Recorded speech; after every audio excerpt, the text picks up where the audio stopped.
There's a reason that European civilization created this enormous gap between them and everybody else. I think it's because Europeans are smarter. That could be said about Ashkenazis. I think they are smart. They are smarter, the smartest. Well, I would say this. I would say they are probably as smart as the smartest white race. 2% of the population, overrepresented 2,000%. Are they 2,000% smarter? Answer is no. Because if you look at the standardized testing, the top scores in the high school standardized tests are almost all Asians in math and science. As far as Africa is concerned, they didn't have the wheel. But I do think that explains their relative level of development that has been persistent. How do you pick and choose what you believe and what you don't believe and then form a basis? Like, well, I definitely believe that black people are dumb, but I totally don't necessarily believe, I'm obviously being a little bit hyperbolic here, but I totally don't necessarily believe that Ashkenazis are the smartest. Like, how do you... Now, there are some studies that say that Ashkenazi Jews do have the highest average IQ, and that does exist.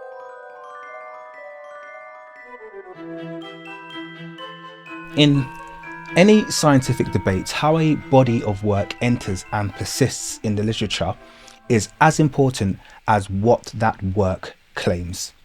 When it comes to global IQ scores and their purported implications for national and racial hierarchies in intelligence, one figure looms very large. That figure is Richard Lynn.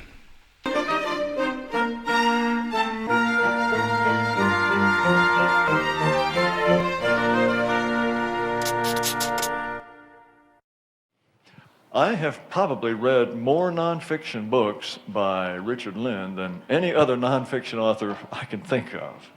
And some of my favorites are Race Differences in Intelligence, Eugenics, a Reassessment, Dysgenics, IQ and the Wealth of Nations, and The Global Bell Curve. His latest book it's called The Chosen People, a study of Jewish intelligence and achievements. As you can see just in the titles of his book, Richard Lynn has no fear of controversy. But in the meantime, I present to you Professor Lynn, who will speak about the prospects, eugenics and dysgenics, a promise denied. Please welcome Professor Lynn.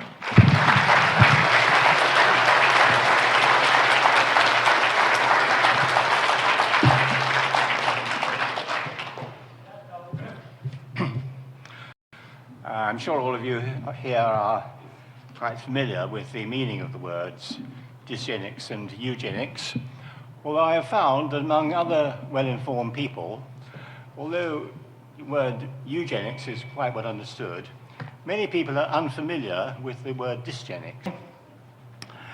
And the reason it is so little known is that it is a profoundly politically incorrect concept, of which the axiom is that some people are better than others. Richard Lynn is the wonderful person that you just saw speaking. By the early 2000s, alongside co-author Tatu Van Harnen, he published IQ and the Wealth of Nations, a book that attempted to link national economic outcomes to average IQ measurements aggregated across countries. The resulting dataset, frequently referenced online as a map of global IQ, has become, I would say, the default reference in popular discourse and algorithmic search outputs and AI reporting, despite being a racially driven academic farce. From the start, Lynn's work drew serious criticism. Critics highlighted that methodology underpinning these national IQ estimates were deeply problematic and unscientific. Rather than conducting replicable, controlled and representative studies, Lynn and Van Harnen collated disparate tests from random sources, many of which were small, localized and incomparable, and then averaged or extrapolated them, often with no transparent criteria for inclusion or adjustment, basically fudging the numbers to meet their own prejudices. For example, estimates for countries with no data were sometimes derived by imputing values from neighbouring nations rather than measured samples. So we don't know this nation, but we have this nation and this nation, so we'll just put it in the middle. That's really scientific. As you can see, there's nothing academic about that. It's just flagrantly unacademic. More troubling than the methodological sloppiness, if that's even possible, was Lynn's explicit framing of these results within a genetic and racial hierarchy. He authored works such as Race Differences in Intelligence, which argued that cognitive differences between racial groups had a genetic basis because, yeah, of course he did. It's important to note that this is a claim that contemporary research does not support, and that mainstream scientists have condemned as ideologically driven without empirical grounding. Lynn's financial dependency on ideologically charged networks, including his long involvement with the Pioneer Fund, an organisation established by advocates of eugenics and race betterment in the early 20th century, helps to contextualise the agenda of his scholarship.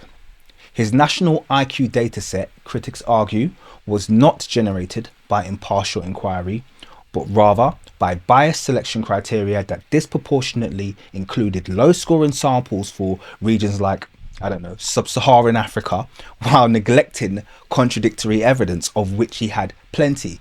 It's almost as though he was working to create a scientific basis for the ideological beliefs held by his funders. Funny that.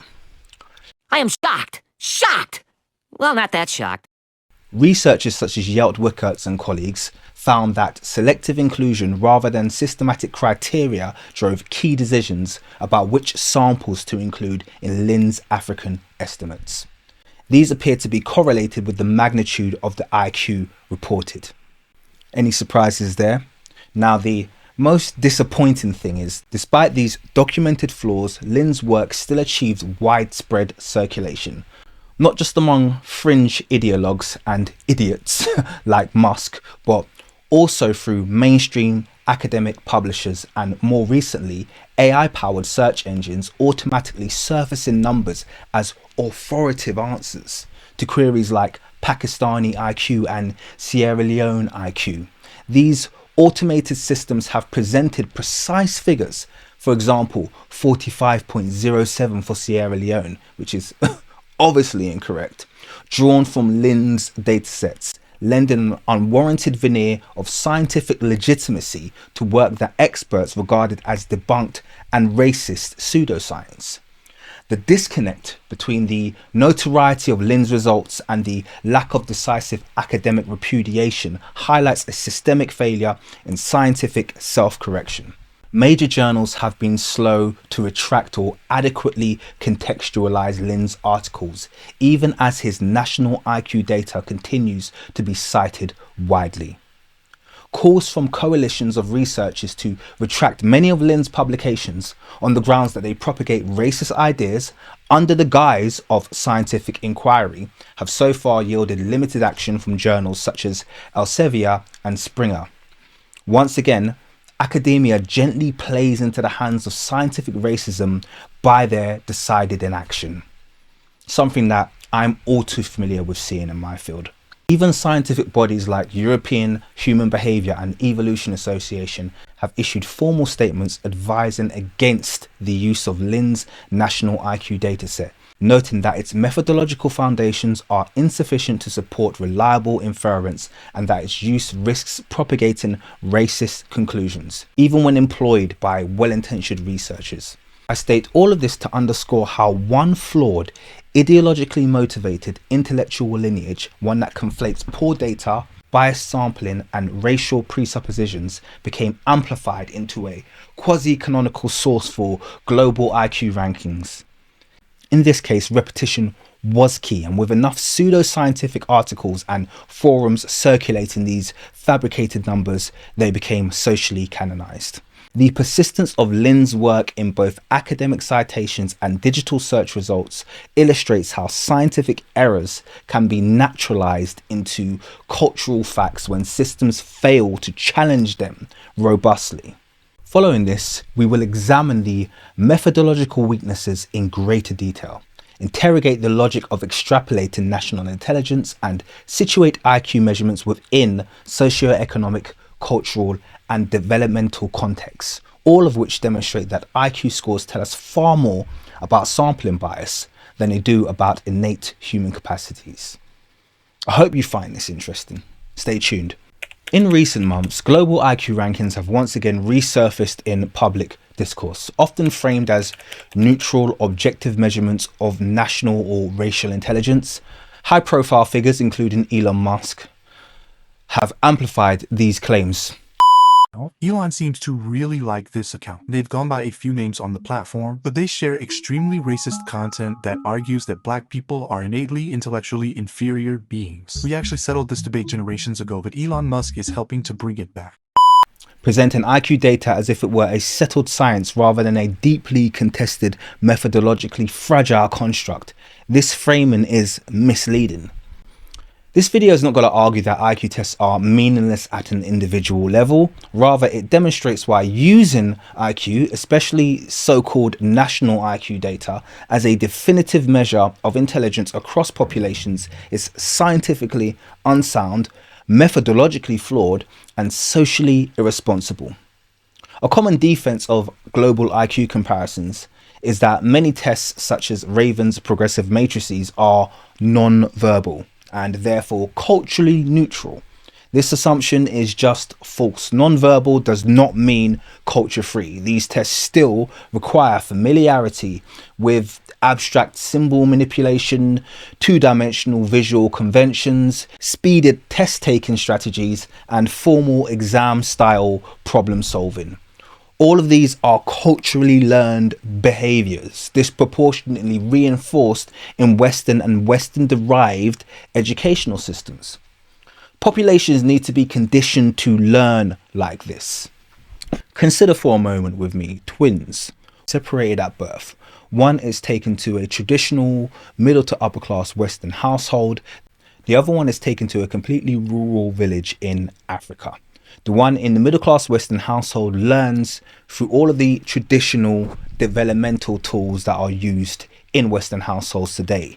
Sorting bricks, blocks, alphabets, letters, drawing aids, shape recognition, colouring books, mathematical sums, all of the traditional tools that are used to help children to develop into adulthood in Western environments.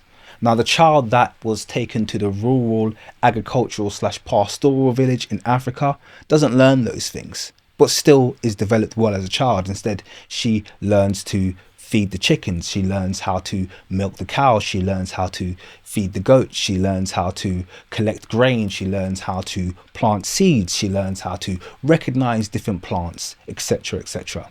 Now, if you bring those two children back at the age of 6 and you give them both a non-verbal reasoning examination, who do you think is going to score higher? Well, I'll make this very easy for you. The child who was born into the Western family is going to score higher. Does that mean that that child is smarter than the child that ended up in rural Africa? The reason I know that they'll score higher is because I'm a qualified teacher. Not only that, I have QTS standard over here in the UK, and one of the things I've done is tutoring. And all kids who have practice in non-verbal reasoning exams improve their score over time. Not some, all. That means in spite of these alleged exams being objective measurements of their cognitive ability, they actually reflect learning how to perform in a certain examination style. Let's go back to our twins. Which one of those two twins would you say is the most intelligent based on the way that they were raised? Now, I know some of you are going to go straight to the one who was raised in the Western household because they know how to do maths and they know how to work with letters and shapes and this, that and the other. Let me give you another scenario. Imagine those two children were brought back together and they were separated from their parents for 24 hours and perhaps left outside. Which out of those two twins do you feel would have a greater possibility of surviving the night? Which one do you think would be more capable at defending themselves, feeding themselves, keeping themselves in shelter? Now, since I've asked you that question, let me ask you again, which of these two twins is more intelligent? This is not a trick question. Really, it's a rhetorical one because neither of them are smarter. They're both simply raised in different environments that have appealed to different types of intelligence that are required. There has been no successful attempt to craft a test that truly measures objective human intelligence, because it really doesn't exist. So much of what we classify as intelligence is environmental. Populations need to be conditioned to learn like this. Decades of research on the Flynn effect, which is the steady rise of IQ scores across generations, demonstrates that IQ performance is highly sensitive to environmental conditions, including schooling style, nutrition, health, and exposure to abstract reasoning tasks. Just consider Maslow's hierarchy of needs. That should really tell you everything that you need to know about someone's ability to perform. It begins with your physiological needs and moves on to your social and safety needs, and then your group needs, and then your ego needs. And only once these have been fulfilled does one really have the ability to improve their intellectual performance. This is just a basic human condition. Those who are consistently struggling with their physiological, safety, food and warmth needs are not going to be able to perform as well as those who have those fulfilled on a daily basis. If intelligence were primarily fixed and biological, such dramatic intergenerational shifts would not be possible.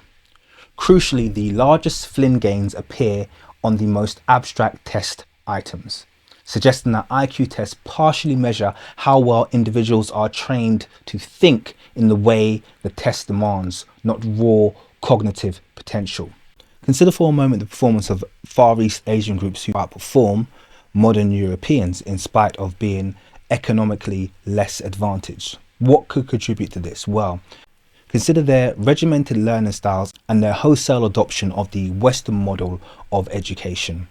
These things, compounded with an already much more disciplined and respectful society, means they had all the ingredients to perform well in these exams, because that's what IQ tests are. They are examinations. This directly undermines the claim that cross-cultural IQ comparisons capture innate intelligence rather than culturally conditioned performance. Critics of the use of national IQ tests to promote the idea of racial superiority point out that the quality of the samples being collected is weak, but also that the tests themselves are typically designed for Western audiences and so are biased before they are even administered. Not just Western audiences, but Western styles of learning, Western pedagogy. Even if IQ tests were perfectly culture neutral, which they are not, the way national IQ data is constructed renders them largely unusable. Most so-called national IQ estimates are based on the works of Richard Lynn's racially propagated work, and these in themselves were based on small, non-representative samples often drawn from single regions, schools or cities, sometimes even refugee camps. They rely on outdated cohorts, sometimes decades old. They use tests administered in non-native languages. In other words, they didn't understand what they were reading, and they exclude rural populations entirely. A major peer-reviewed critique led by one Yelt Wickerts demonstrated that selective inclusion and exclusion of African datasets dramatically shifted estimated national means, indicating that the results are highly sensitive to researcher discretion and not stable population traits. In other words, they were picking away and trying to get the results that would give them the output that they were after. Even more troubling for many countries, no data exists at all. In early national IQ compilations, missing countries were assigned national values by averaging neighbouring nations, which in itself is egregiously unscientific. Turning purported measurements into model-based estimates later circulated online as hard facts. This is nothing more than inference masquerading as precision. To drive the point home, Adam Rutherford, a geneticist and author of several books including How to Argue with a Racist, said, pointing out that the Somali figure in Lynn's dataset is based on one sample of refugees aged between 8 and 18 who were tested in a Kenyan refugee camp. He adds that the Botswana score is based on a single sample of 104 Swana-speaking school students aged between 7 and 20 who were tested in English. This is beyond bad faith. Its manufactured failure being presented as universally salient representation. It's absolutely ghastly. Recent reporting has shown that AI-powered search engines and chatbots now surface these exact figures, often without caveats, many traceable to heavily criticized or retracted datasets. Once embedded in algorithmic outputs, bad data gains an aura of authority. To read a quote, "There is evidence that Lynn systematically biased the database by preferentially including samples with low IQ results, while excluding those with higher IQ results for African nations, a conclusion backed up by preprint study from 2020. Yelty Vicker substantiates this further, stating, Lynn's exclusion of a number of high IQ samples that he deemed unrepresentative, and Lynn's ad hoc downward correction of mean IQs from primary and secondary school students by 2 and 6 IQ points respectively.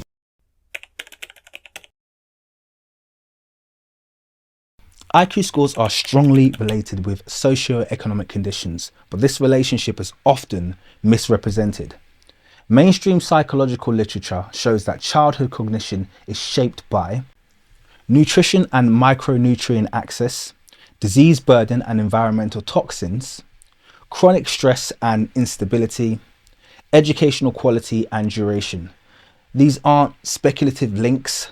Large-scale reviews demonstrate that environmental quality can directly alter cognitive outcomes, including executive function and working memory. Importantly, heritability estimates for IQ vary by social class. In more deprived environments, genetic potential is less able to express itself. In stable, enriched environments, heritability rises. This means IQ differences between populations often reflect constraints on development, not innate capacity. Once again, the Flynn effect describes this perfectly.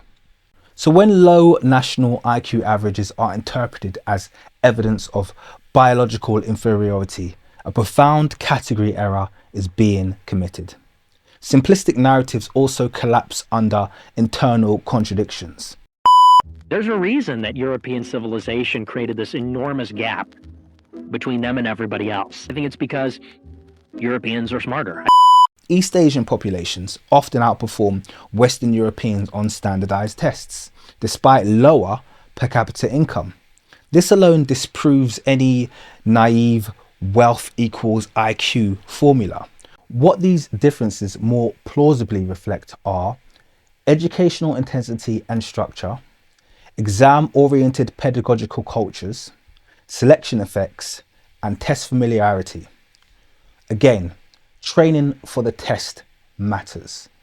IQ tests measure a narrow band of cognitive performance under artificial conditions. They correlate with some academic and occupational outcomes, but correlation is not completeness.